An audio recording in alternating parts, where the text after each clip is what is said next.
الحمد لله نحمده ونستعينه ونستغفره ونؤمن به ونتوكل عليه ونعوذ بالله من شرور أنفسنا ومن سيئات أعمالنا من يهده الله فلا مضل له ومن يضلل فلا هادي له وأشهد أن لا إله إلا الله وأشهد أن محمدا عبده ورسوله أرسله بالحق بشيرا ونذيرا بين يدي الساعة من يطع الله ورسوله فقد رشد ومن يعصيهما فإنه لا يضر إلا نفسه ولن يضر الله شيئا أما بعد فإن خير الحديث كتاب الله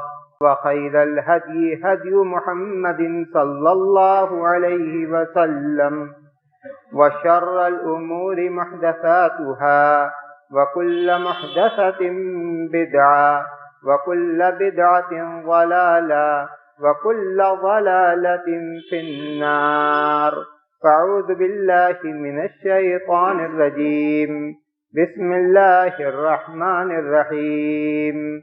يوم نقول لجهنم هل امتلأت وتقول هل من مزيد وأزلفت الجنة للمتقين غير بعيد هذا ما توعدون لكل أواب حفيظ من خشي الرحمن بالغيب وجاء بقلب منيب ادخلوها بسلام ذلك يوم الخلود لهم ما يشاءون فيها ولدينا مزيد. برادران اسلام، محترم بزرگوں، عزیز بھائیوں، ماں اور بہنوں، گزشتہ خطبہ جمعہ میں مال و منال، تجارت اور کاروبار میں خیر و برکت کے شرعی اسباب بیان کیے گئے تھے. وہ اعمال اور وہ باتیں جن کو قرآن و حدیث میں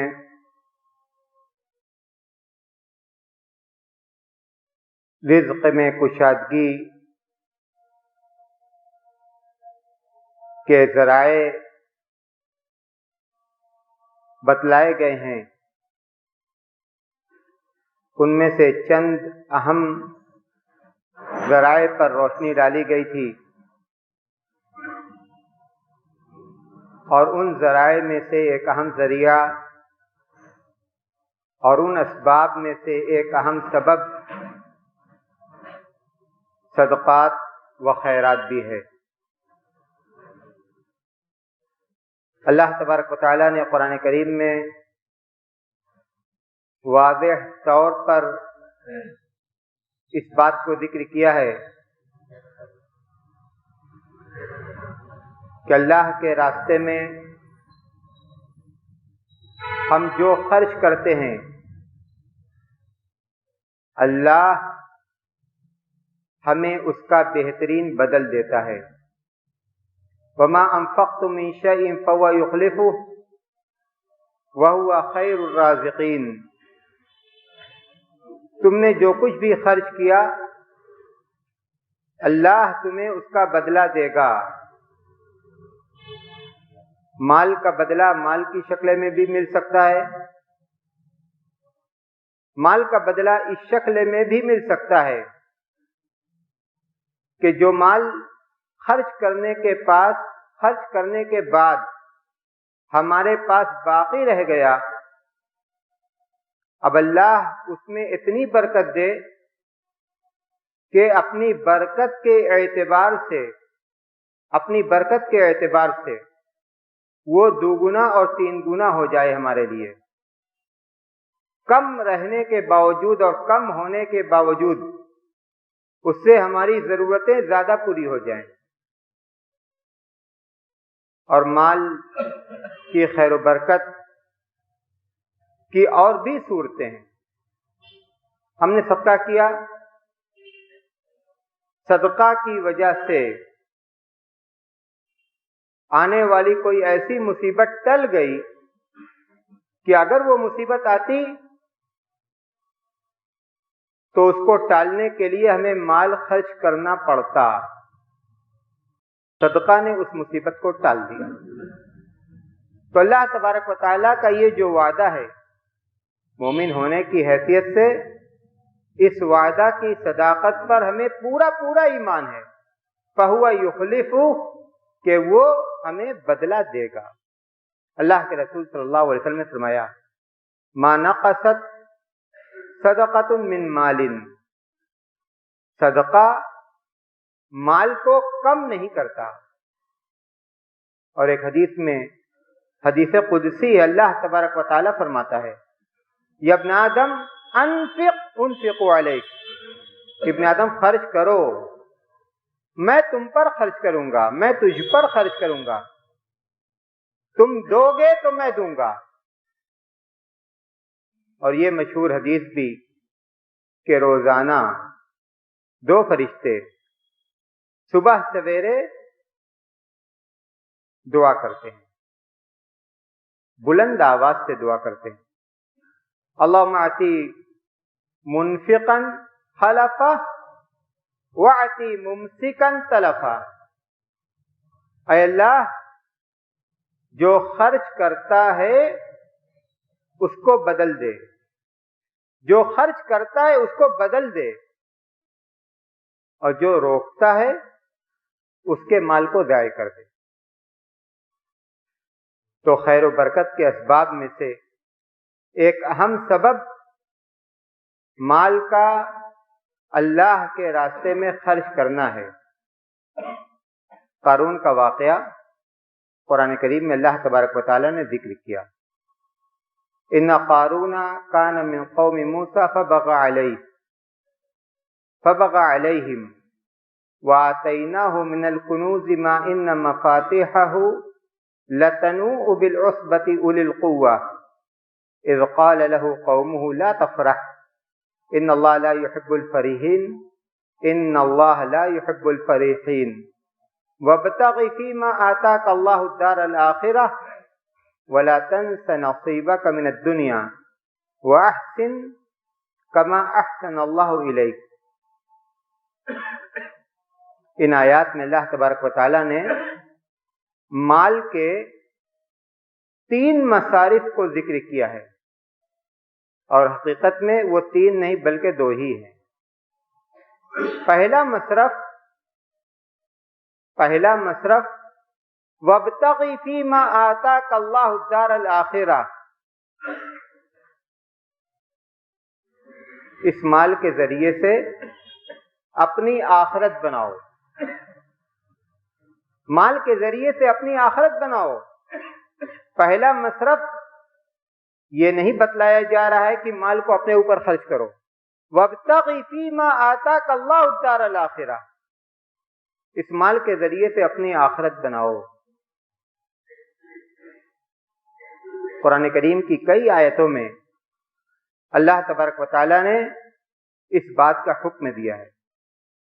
سورہ بقرہ کے اندر اللہ نے فرمایا یا ایھا الذین آمنوا انفقوا مما رزقناکم من قبل ان یاتی یوم لا بیع فیہ ولا خلۃ ولا شفاعۃ والکافرون هم الظالمون۔ اے اہل ایمان، جو روزی میں نے تم کو دیا ہے، ہمارے پاس جو مال ہے اللہ کا دیا ہوا ہے، جو روزی میں نے تم کو دیا ہے اس میں سے خرچ کرو، اس سے پہلے کہ وہ دن آئے، قیامت کا دن، لا بیع فیہ ولا خلۃ ولا شفاعۃ، جس دن بیع و شرع نہیں ہوگی، تجارت نہیں ہوگی کہ ہم کما کر بدلہ چکا دیں گے، لا بیع فی ولا خلۃ ولا شفاعہ، اور نہ دوستی کام آئے گی اور نہ شفاعت کام آئے گی۔ تو مال کو زندگی میں خرچ کرنے کا حکم دیا گیا تاکہ ہم اس مال کے ذریعے سے اپنی آخرت بنائیں۔ وَأَنفِقُوا مِمَّا رَزَقْنَاكُمْ مِن قَبْلِ أَن يَأْتِيَ أَحَدَكُمُ الْمَوْتُ فَيَقُولَ رَبِّي لَوْلَا أَخَّرْتَنِي إِلَىٰ أَجَلٍ قَرِيبٍ فَأَصَّدَّقَ وَأَكُن مِّنَ الصَّالِحِينَ وَلَن يُؤَخِّرَ اللَّهُ نَفْسًا إِذَا جَاءَ أَجَلُهَا، جو مال میں نے تم کو دیا ہے اس میں سے خرچ کرو، من قبل ان یاتی احدکم الموت، اس سے پہلے کہ تم میں سے کسی کو موت آئے، موت کے آثار کو اپنی آنکھوں کے سامنے دیکھنے لگے، فیقول ربی، اب اس کی یہ تمنا ہو کہ اے رب لولا اخرتنی الی اجل قریب، تھوڑی سی مہلت تو نے مجھے اور کیوں نہ دی، فاصدق، تو میں صدقات و خیرات کر دیتا، واکن من الصالحین، اور میں بھی نیک لوگوں میں سے ہو جاتا۔ مال کے ذریعے سے آخرت بنانے کا حکم دیا گیا۔ اللہ کے رسول صلی اللہ علیہ وسلم سے ایک صحابی نے پوچھا ای الصدقۃ اعظم اجرا، اے اللہ کے رسول کس صدقہ کا ثواب سب سے زیادہ ہے؟ آپ نے فرمایا ان تصدق وانت صحیح شحیح تخشى الفقر وتأمل الغنى ولا تمهل حتى اذا بلغت الحلقوم قلت لفلان كذا ولفلان كذا۔ صدقہ اس وقت کرو جب تم بالکل صحت مند رہو اور مال کی محبت تمہارے دل میں رہے، تخشى الفقر وتأمل الغنى، تأمل الغنى، تمہیں ڈر ہو کہ کہیں ایسا نہ ہو کہ مال خرچ کرنے کی وجہ سے تمہارا مال کم ہو جائے، کل کے دن تم محتاج ہو جاؤ، اور مالدار ہونے کی آرزو تمہارے دل میں ہو۔ ایسی حالت میں تم مال خرچ کرو، بالکل صحت مند ہونے کی حالت میں، مال کی محبت دل میں رہے، اس کے باوجود تم مال خرچ کرو۔ ولا تمہل، ٹالو مت کہ کل ایسا کریں گے، پرسوں ایسا کریں گے، حتی اذا بلغت الحلقوم، اس لیے کہ یہاں تک کہ تم موت کو اپنی آنکھوں کے سامنے دیکھنے لگو، تب تم یہ کہو کہ اتنا ان کو دے دو، اتنا ان کو دے دو۔ مال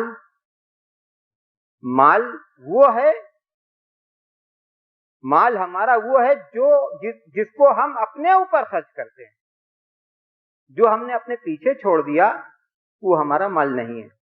یقول ابن آدم مالی مالی، ابن آدم کہتا ہے میرا مال میرا مال۔ اللہ کے رسول فرماتے ہیں کہ تمہارا مال کیا ہے؟ ما اکلت فافنیت او لبست فابلیت او تصدقت فامضیت، تمہارا مال تو وہی ہے جو تم نے اپنے اوپر خرچ کیا، کھانے پر خرچ کیا، پہننے پر خرچ کیا، اللہ کی توفیق ساتھ رہی تو صدقات و خیرات کر دیا، باقی تمہارا مال کیا ہے؟